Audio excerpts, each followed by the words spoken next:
unfortunately, it seems like everybody in this situation is getting off scot-free except for Duenas, who is getting probation for literally creating a black market firearms ring while working for the LAPD. Hello everyone, today we are talking about how the LAPD and LAPD officers were involved in the theft of over 44 firearms which were purchased and sold and stolen through the black market. And this is a pretty interesting case and a pretty interesting situation.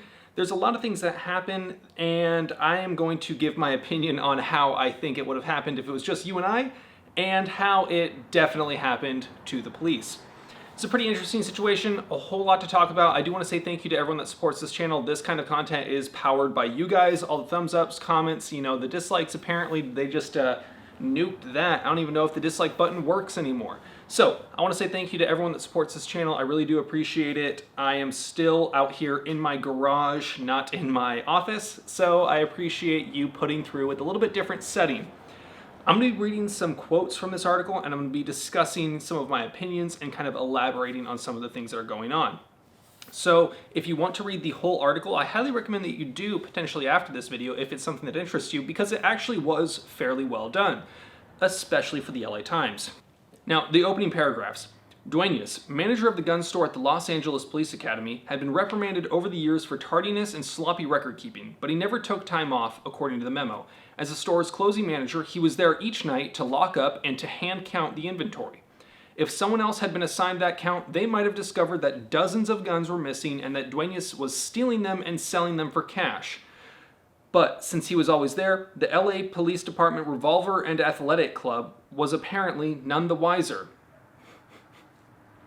I don't understand how this possibly can't be noticed over years, because during this time he was the supervisor for the closing shift. He's the one that's going to be doing the hand count, meaning at the end of the day he can say that all of those firearms were in fact there, even if they weren't, even if he had already stole them and sold them on the black market to several police officers and who knows who else.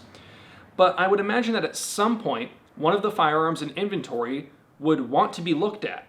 And someone would say, hey, can I check out one of those guns that I know that you guys have? And he would say, oh no, we actually don't have it. Or it wouldn't be there, and he wouldn't be able to show it to that person. I don't understand how it can go years without him ever being caught a single time. So it's kind of interesting to see that there were no sort of safeguards put in place for a situation like this. And now, if we talk about what kind of led to this, it's entirely because he was forced to take time off because he accrued too much time off and his supervisors forced him to do it, leading it to be almost immediately noticed that 44 firearms were found stolen, or were found to be reported as if they were actually in inventory, but the boxes were empty. Through this, we know that he was allegedly selling these firearms illegally, or was intentionally selling these firearms to several police officers. It seems as if many of these police officers did believe that they were getting maybe just a cash discount and that they were actually getting the paperwork properly done. But it's kind of hard for me to believe that any police officer in the state of California would think that, yeah, I can just, when I talk to Duenas, when I talk to him, I can just go and just give him cash and I walk out with a gun that day without ever having to do any paperwork, not signing it, not doing a DROS. If you're a police officer and you've purchased a gun at any other store ever, you understand what the paperwork is like, and you probably have an idea that you can't do that. This is another perfect example of why you should not get advice from gun laws from cops. Instead, you should get it from random strangers on the internet. I'm not a lawyer, this is not legal advice, but isn't it terrible that that's actually something that I can say kind of jokingly, but also very seriously? Some of the worst gun law advice and knowledge that I've heard on the internet or in person while working at a gun store came from police officers. So when it comes to gun laws, get good help and don't blindly trust one source, whether it's the internet, whether it's a police officer. Just try to consult with experts on the topic. So these police officers were purchasing firearms from him. One of them actually did purchase a firearm from him at a steal, meaning that he paid cash and the gun was actually unlawfully taken from the inventory and sold to him. But it actually was registered in his name, as opposed to many of the other people who paid cash, and then just received the firearm without actually properly putting it in their name. But it seems as if somehow many of these charges have still been dropped. I believe there were 5 LAPD officers that were implicated in this outside of Duenas. 3 of them had the charges dropped against them, and 2 of them are still open as of the time of this article being published. It's unsure whether or not those charges will also be dropped. They said that they were dropped because they could not prove without a reasonable doubt that they knew that the guns were stolen and that they were intentionally purchasing stolen property. However, it's very clear that most police officers would be generally aware that you can't just buy a gun without doing paperwork. I would imagine that most police officers in the state of California would know that and would know not to process a transaction like that. But what do I know? Apparently, the LAPD is full of incompetent morons. So if they're playing the moron defense, I'm not sure how that would play out for someone like you or me. Now, this is the part that personally I think is truly the worst. I'm going to quote this here. Duenas, who initially faced 25 criminal counts and more than a dozen years in prison, instead received probation in August after pleading no contest to felony grand theft of a firearm and a single misdemeanor count of illegally transferring a firearm. Let me make sure you understand what that means, that last part. Illegally transferring a firearm in the state of California would mean me, for example, saying, hey, I'm going to give you a few examples. Hey, family member, hey, dad, hey, mom, you can legally own a gun, but I'm just going to hand this to you even though you don't have a firearm safety certificate. That would be an illegal transfer of a firearm. Saying, hey, best friend who I've known for 30 years, you're going hunting, why don't you borrow my 22 in case you want to like plink along the way, or why don't you borrow my shotgun because it's probably better than what you got going on currently. Here, go take that out for the weekend. That would be an illegal transfer of a firearm.